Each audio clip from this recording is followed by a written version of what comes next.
இந்த வீடியோல நம்ம அசிஸ்டன்ட் கமாண்டன்ட் எவ்வளோ சேலரி வாங்குவாங்க, அவங்களுக்கு எவ்வளோ அட்வான்டேஜஸ் இருக்கு, அதுக்கப்புறம் பென்ஷன் எவ்வளோ மந்த்லி வாங்குவாங்க, வேற என்னலாம் பெனிஃபிட்ஸ் இருக்கு அப்படின்னு சொல்லிட்டு நம்ம இந்த வீடியோல டீட்டெயிலா நான் எக்ஸ்பிளைன் பண்றேன். ஃபர்ஸ்ட் ஆக்சுவலா பேசிக் பே. இன்னொன்னு இந்த வீடியோ ஆரம்பிக்கிறதுக்கு முன்னாடி இன்னொரு ஒரு சின்ன விஷயம் சொல்லிக்கிறேன். எல்லாமே நம்ம ஒர்க் பண்றவங்க, நம்ம கொலீக்ஸ்ட்ட எல்லாத்தையும் கேட்டு, அதுக்கப்புறம் ஒரு அப்ராக்ஸிமேட்டான வேல்யூ தான் நான் எடுத்துட்டு வந்திருக்கேன். இதுல இருந்து வேல்யூ கொஞ்சம் முன்ன பின்ன மாறலாம். பட் ஆனா இதுல இருக்கிறது எல்லாமே உண்டு. ஓகேங்களா? சரி, ஓகே. ஃபர்ஸ்ட் பேசிக் பே பார்த்தோம் அப்படின்னா ஒரு 56,000 அவங்களுக்கு பேசிக் பே. ஓகேங்களா? இப்போ அதுல இருந்து டியர்னஸ் அலவன்ஸ் இதுல இருந்து கூட கொஞ்சம் கம்மியாவும் ஆகலாம், டிஏ கொஞ்சம் கூடயும் வரலாம். ஓகேங்களா உங்களுக்கு? ஏன்னா ஒவ்வொரு ரேங்கை பொறுத்து உங்களுக்கு மாறும். நம்ம ஃபர்ஸ்ட் அசிஸ்டன்ட் கமாண்ட்ல இருந்தா எடுத்திருக்கோம். அப்போ அவங்களோட டிஏ பார்த்தீங்க அப்படின்னா அதுல இருந்து 50% 28,050. ஓகேங்களா? அதுக்கப்புறம் ஹச்ஆர்ஏ ஏன் கொஞ்சம் கூட குறைய மாறும் அப்படின்னு சொல்றேன். சிலப்போ அவங்களுக்கு ஒரு குவார்டர்ஸ் கொடுத்துருவாங்க. ஓகேங்களா? குவார்டர்ஸ் கொடுத்துட்டாங்கன்னா ஹச்ஆர்ஏ கிடையாது. சப்போஸ் அவங்க ரெண்ட் எடுக்கிறாங்க அப்படின்னா, இப்போ சென்னை மாதிரி ஏரியாவில் இருக்கிறாங்க அப்படின்னா குறைஞ்சது 15,000 வரும். பட் ஆனால் இதோட கூட வரும் அப்படிங்கிற மாதிரி தான் சொல்றாங்க. ஏன்னா சென்னையில் போஸ்டிங் போட மாட்டாங்க, சிஏஎஸ்எஃப் தவிர்த்து கூட குறைய வரலாம். பட் ஆனால் ஒரு அப்ராக்சிமேட்டாக அதுலேருந்து 15,000 வரும். ஓகேங்களா? இப்போ ரிஸ்க் அலவன்ஸ் பார்த்தோம் அப்படின்னா ரிஸ்க் அலவன்ஸும் இதோட கூடவும் வரலாம், கம்மியாக வரலாம். பட் ஆனால் ஒரு அப்ராக்சிமேட்டாக 17,000 25,000 நமக்கு ரிஸ்க் அலவன்ஸ் கொடுத்துருவாங்க. ஓகேங்களா? ஸோ அப்ராக்சிமேட்டாக ரஃபாக பார்த்தீங்க அப்படின்னா நம்ம மந்த்லி இன்னன் சேலரி எவ்வளோ இருக்கும்னா 1,00,000 1,15,000 வரை இருக்கும். ஓகேங்களா? இதோட கூடயும் வரலாம், இதோட கம்மியாக வரலாம். பட் ஆனால் 1,00,000 கம்மி ரொம்ப வராது. அதிகபட்சம் வேணா ஒரு 90K வர வாய்ப்பு இருக்குது. ஓகேங்களா? ஏன்னா இந்த ரிஸ்க் அலவன்ஸ்லாம் சேர்க்காம சொல்கிறேன். சப்போஸ் சில பேர் கொஞ்சம் இந்த ஏரியாவில் இல்லாமல் இப்போ சிஏஎஸ்எஃப் மாதிரி ஆட்கள்லாம் அந்தளவுக்கு அவங்களுக்கு ரிஸ்க்கான ஏரியாவில் இருக்க மாட்டாங்க. ஒரு ஜங்கிள் ஏரியாவில் அப்படிலாம் இருக்க மாட்டாங்க. நக்சல் பிரச்சனை அது வரும்னு இருக்க மாட்டாங்க. ஸோ அவங்களுக்கு கூட கொஞ்சம் கம்மியாகலாம். ஆனால் இந்த அப்ராக்சிமேட்டாக 1,00,000 அவங்க எல்லாரும் அவங்க மந்த்லி இன்னன் சேலரி வாங்கிடுவாங்க. ஓகேங்களா? இது போக டிடக்ஷன்லாம் இருக்குது. டிடக்ஷன்லாம் போக ரஃபா அவங்க 85Kலேருந்து 90K அவங்க இன்னன் சேலரியாக கைக்கு வரும். ஓகேங்களா? ஃபர்ஸ்ட் டேக் ஹோம் சேலரி, மொதல் சேலரி நான் சொல்கிறேன். ஸோ இது போக ஏகப்பட்ட பெனிஃபிட்ஸ் இருக்குது. அது என்னலாம் அப்படின்ட்டு நம்ம ஸ்டெப் பை ஸ்டெப்பாக பார்ப்போம். ஃபஸ்ட்டு அதை என்னெல்லாம் இருக்கும் அப்படின்னு பார்த்தீங்க அப்படின்னா ஃப்ரீ ஸ்டஃப் என்னலாம் அப்படின்னா ஃபஸ்ட்டு நமக்கு ஃப்ரீ மெடிக்கல். ஓகேங்களா? இப்போ நமக்கு 100% நமக்கு ட்ரீட்மெண்ட் வந்து ஹாஸ்பிட்டல் நமக்கு ஃபுல்லாக கவர் ஆகிரும். ஒரு எக்ஸாம்பிள் சொல்லணும் அப்படின்னா இப்போ நம்ம ஃபேமிலி மெம்பர்ஸ் யாருக்காவது ஒரு 5 lakh சர்ஜரிக்கு ஏதாச்சும் ஒரு அமௌண்ட், ஏதோ ஒரு சர்ஜரி அதுக்கு ஒரு 5 lakh அமௌண்ட் ஆகுதுன்னு வச்சுக்கோங்களேன். மொத்த அமௌண்ட்டுமே கவர்மெண்ட்டே நமக்கு பே பண்ணிப்பாங்க. சரியா? நமக்குனாலும் சரி, நம்ம டிபெண்டன்ட்னாலும் சரி. ஓகேங்களா?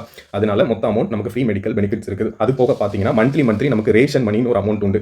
அது எவ்வளோ பார்த்தீங்க அப்படின்னா 4,000 நமக்கு எவரி மந்த் நமக்கு கிரெடிட் ஆகிரும். அது போக பார்த்தீங்கன்னா நமக்கு எல்டிசி லீவ் அலவன்ஸ்னு ஒன்று கொடுப்பாங்க. இப்போ அது வருஷத்துக்கோ 2 வருஷத்துக்கு ஒருக்கையோ நம்ம ஃபேமிலி எங்கேயாச்சும் நம்ம ஒரு வெக்கேஷன் போகிறோம் அப்படின்னு பார்த்தீங்க அப்படின்னா அதில் நமக்கு ட்ரெயினாக இருக்கட்டும் இல்லைனா ஃப்ளைட்டாக இருக்கட்டும் அதோட டிக்கெட் காஸ்ட் இவங்க ப்ரொவைட் பண்ணிப்பாங்க. நெக்ஸ்ட் பார்த்தீங்கன்னா canteen facilities. So canteen facilities நீங்களே கேள்விப்பட்டிருக்கீங்க, மிலிட்ரி கேண்டீன்லாம் சொல்லுவாங்கல்ல, அதே மாதிரி நமக்கும் சிபிசி இருக்குது. ஓகேங்களா? ஸோ இந்த கேண்டீன் ஃபெசிலிட்டிஸ் பார்த்தீங்க அப்படின்னா நீங்கள் ஒரு 20,000 ஏதாவது ஒரு பர்ச்சேஸ் பண்ணுறீங்க அப்படின்னா நமக்கு சப்சிடி பண்ணி ஒரு 15,000 16,000 இயர்லி இந்த அமௌண்ட்டுக்கு நம்ம வாங்கிக்கலாம். நான் எக்ஸாம்பிளுக்கு சொல்கிறேன். மற்றபடி நீங்கள் சிபிசியில் கேண்டீன் நிறைய இருக்கும் அவங்க. ஓகேங்களா? நீங்கள் எல்லாமே ஒரு சப்சிடி அமௌண்ட்டில் நீங்கள் வந்து கேண்டீன் ஃபெசிலிட்டிஸும் உங்களுக்கு உண்டு. சரிங்களா? ஸோ நெக்ஸ்ட் பார்த்தீங்கன்னா பென்ஷனை பொறுத்தவரை இப்போ நமக்கு வந்து பென்ஷன் வந்து சிஏபி பேசிக்கு இப்போ மாறிடுச்சு, முன்ன மாதிரி கிடையாது. ஓகேங்களா? இப்போ நமக்கு பென்ஷனை நான் எக்ஸ்பிளைன் பண்ணுறேன். ஸோ இதுவும் ஒரு அப்ராக்சிமேட்டான வேல்யூ தான் எடுத்துகிட்டு வந்திருக்கேன். ஓகேங்களா? இப்போ நீங்கள் உங்கள் அமௌண்ட்டை வந்து டிடெக்ட் பண்ணுவாங்க. குறிப்பிட்ட அமௌண்ட் எவ்வளோ பார்த்தீங்க அப்படின்னா நான் எடுத்துகிட்டு வந்து 8,000 எடுத்துகிட்டு வந்திருக்கேன். இப்போ அவங்க கவர்மெண்ட்டும் நமக்கு கான்ட்ரிபியூஷன் பண்ணுவாங்க. கவர்மெண்ட் எவ்வளோ கான்ட்ரிபியூஷன் பண்ணுவாங்க அப்படின்னா 12,000 கான்ட்ரிபியூஷன் பண்ணுறாங்க. இப்போ உதாரணத்துக்கு சொல்லணும் அப்படின்னா நீங்கள் ஒரு 25 ஏஜில் நீங்கள் ஜாயின் பண்ணுறீங்கன்னு வச்சுக்கோங்களேன். உங்களுக்கு வந்துட்டு 8,000 வந்து நீங்கள் உங்கள் சேலரிலேருந்து டிடெக்ட் பண்ணுவாங்க. கவர்மெண்ட் வந்து 12,000 கொடுப்பாங்க. ஸோ அப்ராக்சிமேட்டாக பார்த்தீங்க அப்படின்னா 20,000 வருது. ஸோ நீங்கள் ஒரு 30 இயர்ஸ் சர்வீஸில் இருக்கீங்கன்னு வச்சுக்கோங்களேன். உங்களுக்கு ரஃபாக பார்த்தீங்க அப்படின்னா ஒரு 2 crores கிட்ட வருது. இப்போ நான் இந்த வேல்யூ மட்டும் 20,000 இன்டூ 30 இயர்ஸ்னு எடுக்காதீங்க. நீங்கள் ப்ரொமோஷன் ஆக கொஞ்சம் கூடும் குறையும். ஓகேங்களா? கொஞ்சம் அமௌண்ட் கூட தான் செய்யும். ஸோ அப்படிங்கும்போது ரஃபாக ஒரு 2 crore வருதுன்னு வச்சுக்கோங்களேன். அந்த கேஷை நீங்கள் வந்து ஒரு 80% கிட்டத்தட்ட 1.6 crores அமௌண்ட்டை நீங்கள் இமீடியட்டாகவும் எடுத்துக்கலாம். எந்த டேக்ஸும் கிடையாது. ஓகேங்களா? மிச்சம் இருக்க 20%, மிச்சம் இருக்க 40 lakhs நீங்கள் என்ன பண்ணலாம், மந்த்லி இன்கம் ஆனாலும் எடுத்துக்கலாம். ஓகேங்களா? இதே மாதிரி நமக்கு பென்ஷன் பெனிஃபிட்ஸும் இருக்குது இதில். ஸோ நெக்ஸ்ட் பார்த்தீங்கன்னா ஸ்பெஷல் செக்யூரிட்டி. இது என்ன அப்படின்னு பார்த்தீங்க அப்படின்னா ஏதாச்சும் நடக்கக்கூடாத விஷயங்கள் நம்ம வந்து ஒர்க்கில் இருக்கும்போது ஏதாவது நடக்கக்கூடாத விஷயம் நடந்துருச்சு அப்படின்னா நமக்கு வந்து ஃபேமிலிக்கு கிட்டத்தட்ட நம்ம எந்த மந்த் நம்ம ஒரு குறிப்பிட்ட ஏஜில் நமக்கு ஏதோ தவறுதலாக ஏதோ விஷயம் நடந்துருச்சுன்னா அந்த அமௌண்ட் வந்து நம்ம ஃபேமிலி மெம்பர்ஸ்க்கு நம்ம ரிட்டையர் ஆகிற வரைக்கும் போகும். ஓகேங்களா? இது எக்ஸாம்பிளுக்கு சொல்ல வேண்டாம்னு பார்க்குறேன், உங்களுக்கு அது புரியும்னு நினைக்கிறேன். பட் அப்படிலாம் எதுவும் நடக்காது, நான் சொல்கிறேன். உதாரணத்துக்கு இப்படியும் ஒரு ஸ்பெஷல் செக்யூரிட்டி ஸ்கீமும் இருக்குது அப்படிங்கிறதுக்காண்டி நான் உங்களுக்கு சொல்கிறேன். இது மட்டும் இல்லாமல் ஒரு இமீடியட்டாக நமக்கு ஒரு ஃபேமிலிக்கு நம்ம டிபெண்டன்ட்டுக்கு ஒரு லம்பாக ஒரு அமௌண்ட்னாலும் எடுத்துக்கலாம். ஓகேங்களா? ஒரு 40 to 45 lakhs 35 lakhsலேருந்து ஒரு 45 lakhs நமக்கு இமீடியட்டாகவும் நமக்கு அமௌண்ட் கொடுத்துப்பாங்க. அப்படி இல்லை அப்படின்னா நம்ம மந்த்லியாகவும் நம்ம எப்போ இதாக வரமோ அதுலேருந்து உங்களுக்கு நமக்கு மந்த்லியாகவும் நமக்கு கொடுத்துப்பாங்க. ஓகேங்களா? ஸோ நெக்ஸ்ட் பார்த்தீங்க அப்படின்னா யூனிஃபார்ம் அலவன்ஸை பொறுத்த வரைக்கும் எப்படின்னா நமக்கு இப்போ நீங்கள் இன்றைக்கி ட்ரைனிங் அகாடமியில் ஜாயின் பண்ணும்போதே உங்களுக்கு கிட்டத்தட்ட ஒரு 20,000 உங்களுக்கு கிட்ஸ் வாங்க, பூட்ஸ் வாங்க, உங்களுக்கு யூனிஃபார்ம் வாங்க, எல்லாத்துக்குமே கொடுத்துவாங்க. அது போக ஒன்ஸ் நீங்கள் கம்ப்ளீட் பண்ணி நீங்கள் உள்ள ஃபோர்ஸஸில் ஜாயின் பண்ணிட்டீங்க அப்படின்னா இயர்லி நமக்கு 10,000 rupees கொடுப்பாங்க. ஓகேங்களா? ஒரு சின்ன எக்ஸாம்பிளோட நான் சொல்கிறேன். இப்போ வந்து நம்ம இயர் பை இயர் நீங்கள் 10,000 கூட உங்களுக்கு அந்த யூனிஃபார்ம் ஆகாது. ஓகேங்களா? ஒரு 5,000 வருது அப்படின்னா பேலன்ஸ் இருக்க 5,000 உங்களுக்கு போனஸ் தான். பட் ஆனால் மேக்ஸிமம் நியர்லி எல்லாரும் என்கிட்ட சொன்னவங்களும் எதாவது சொன்னாங்க, மேக்ஸிமம் இதில் ஒரு 5K 6K அவ்வளோதான் உங்களுக்கு பட்ஜெட் வரும். பெருசாக நீங்கள் இன்னொன்று என்னன்னா நீங்கள் ஒரு 1 lakh அமௌண்ட் வாங்கும்போது உங்களுக்கு இதெல்லாம் உங்களுக்கு அமௌண்ட் அவங்க கொடுக்குறது தானே, பெருசாக உங்களுக்கு அது செலவாக தெரியாது. உங்களுக்கு ஏதோ மந்த்லி பை ஒரு அமௌண்ட் தான் வரும். இதை நீங்கள் வந்து பெர் மந்த்துக்கு கன்வெர்ட் பண்ணீங்க அப்படின்னா கிட்டத்தட்ட நியர்லி ஒரு 8,850 சம்திங் அமௌண்ட் வரும். இது உங்களுக்கு ஒரு மந்த்லி போனஸ் மாதிரி தான் உங்களுக்கு கிடைக்கும். ஓகேங்களா? ஸோ நெக்ஸ்ட் பார்த்தீங்கன்னா டிரான்ஸ்போர்ட் அலவன்ஸ். இந்த டிரான்ஸ்போர்ட் அலவன்ஸ் எப்படி அப்படின்னா உங்களுக்கு வந்து யூஸ்வலாக நமக்கு வந்து 7,200 ப்ளஸ் டிஎன்எஸ் அலவன்ஸை கம்பைன் பண்ணி கொடுப்பாங்க. ஒரு 50% ஆஃப் டிஏ வச்சுக்கிட்டனாலும் உங்களுக்கு கிட்டத்தட்ட 10,800 எவரி மந்த் வந்து உங்களுக்கு பெட்ரோல் அலவன்ஸ் கொடுத்துருவாங்க. ஓகேங்களா?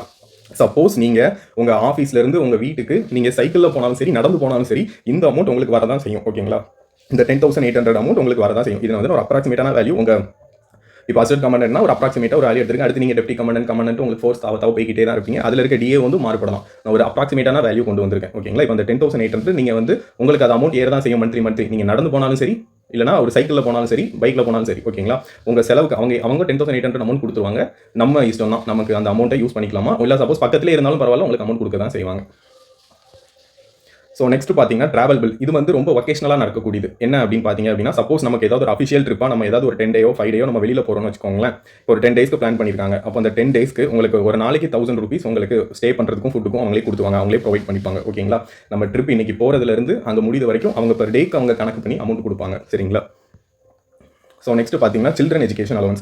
இப்போ உங்கள் வீட்டில் எல்லாம் ஒரு 2 பசங்க உங்களுக்கு இருக்காங்கன்னு வச்சுக்கோங்களேன். அவங்களுக்கு மந்த்லி 2,250 per ஈச் சைல்டுக்கு கொடுப்பாங்க. ஓகேங்களா?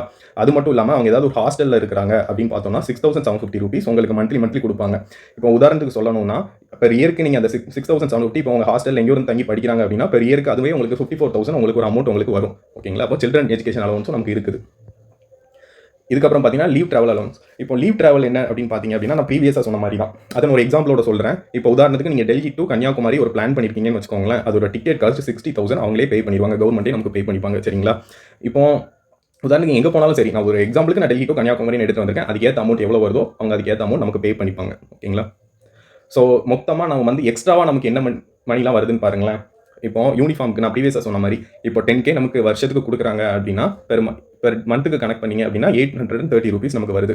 அது போக மந்த்லி பார்த்தீங்கன்னா டிரான்ஸ்போர்ட் அலவன்ஸ் கொடுத்துருந்தாங்க 10,800 வருது. அது போக ரேஷன் மணி வருது, அது ஒரு 4,000 வருது. அதுக்கப்புறம் சில்ட்ரன் எஜுகேஷன் அலவன்ஸ் வருது 4,500. இதெல்லாம் டியர்னஸ் அலவன்ஸ், ரிஸ்க் அலவன்ஸ் எதுவுமே சேர்க்காம எக்ஸ்ட்ரா வரதை மட்டும் நான் சொல்கிறேன். ஓகேங்களா?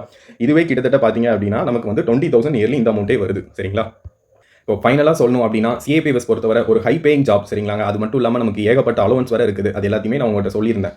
அது மட்டும் இல்லாமல் உங்கள் ரிட்டையர்ட் ஆகிற ஏஜில் ஒரு லக்ஸூரியான சேவிங் பிளானும் உங்களுக்கு இருக்கும். ஓகேங்களா? அதுக்கு ஒரு நியர்லி நான் ஒரு எக்ஸாம்பிளும் கூட கொடுத்துருந்தேன். கிட்டத்தட்ட ஒரு 2 crores உங்களுக்கு வருது அப்படின்னா நீங்களே யோசிச்சு பார்த்துக்கோங்களேன். இப்போ நம்ம ரிட்டையர்ட் ஆகும்போது உங்கள் பசங்க பொண்ணுங்களுக்கு கல்யாணமாக இருந்தாலும் சரி, ஒரு வீடு வாங்கினாலும் சரி, அதுக்கு எல்லாத்தையுமே அவங்களே நமக்கு ஒரு சேவிங் பிளான் மாதிரி அவங்களே போட்டும் கொடுத்துருக்காங்க நமக்கு. அது மட்டும் இல்லாமல் அது உங்கள் வீட்டுக்கு ஒரு பாடி கார்டு மாதிரி இருக்குங்க ஹெல்த்துக்கு. நம்ம ஒரு வயசானதுக்கப்புறம் குறிப்பிட்ட ஏஜுக்கு அப்புறம் ட்ரீட்மெண்ட் பற்றி எந்த கவலையும் நம்ம பட தேவையில்லை. கிட்டத்தட்ட 100% ஃப்ரீ ட்ரீட்மெண்ட். நம்ம ஒரு டாப் ஹாஸ்பிட்டலில் நம்ம பேரண்ட்ஸாக இருக்கட்டும், இல்லை நம்ம ஸ்பவுஸாக இருக்கட்டும், அவங்களே நம்மளை பார்த்துப்பாங்க. இதுக்கு மேலே நமக்கு என்னங்க வேணும்? நீங்களே யோசிச்சு பாருங்க. உங்கள் ட்ரீமை நோக்கி சீக்கிரமாக ட்ராவல் பண்ண ஆரம்பிங்க. ப்ரிப்பரேஷனை சீக்கிரமாக ஸ்டார்ட் பண்ணுங்கள். எல்லாருக்கும் ஆல் தி பெஸ்ட். நான் சொன்ன அமௌண்ட்டில் எதுவும் மாறுதல் இருந்துச்சு, எதுவும் நான் தப்பாக சொல்லியிருக்கேன் அப்படின்னா கமெண்ட்டில் லீவ் பண்ணுங்கள். நான் மேக்ஸிமம் எல்லாமே ஒரு அப்ராக்சிமேட்டான வேல்யூ, ஏன்னா ஃபிக்ஸ்டாக நமக்கு எதுவுமே சரியாது. ஸோ அப்படிங்கிற இடத்துல அப்ராக்சிமேட்டான வேல்யூ தான் நான் கொண்டு வந்திருக்கேன். ஏன்னா ஃபிக்ஸ்டாக ஏன் தெரியாதுன்னா ஒவ்வொரு இடத்துக்கும் மாறுதல் வரலாம். ஓகேங்களா? இருக்கும் கண்டிப்பாக. அதனால ஒரு அப்ராக்சிமேட்டாக. பட் ஆனால் நான் சொன்னது எல்லாமே அவங்க சிஏபிஎஃப்லேருந்து கொடுக்குறாங்க. பட் ஆனால் கொஞ்சம் அப்ராக்சிமேட்டான வேல்யூ மட்டும் கொஞ்சம் மாறி வரலாம். ஓகேங்களா? சரி, ஓகேங்க. தேங்க்யூ. எல்லாரும் சீக்கிரமாக படிக்க ஆரம்பிச்சிருங்க. நீங்கள் எவ்வளோ சீக்கிரமாக ஸ்டார்ட் பண்ணுறீங்களோ அவ்வளோ சீக்கிரமாக உங்கள் இடத்துக்கு கொண்டு போய் ரீச் ஆவீங்க. ஓகேங்களா? வேறு டிஸ்கிரிப்ஷனில் நம்பர் கொடுத்துருக்கேன். எதுவும் டவுட், ப்ரிப்பரேஷன் ரிலேட்டடாக எதுவும் டவுட் அப்படின்னா வாட்ஸ்அப்பில் மெசேஜ் பண்ணுங்கள். நான் உங்களுக்கு கிளாரிட்டி கொடுக்குறேன். ஓகேங்களா? தேங்க்யூ.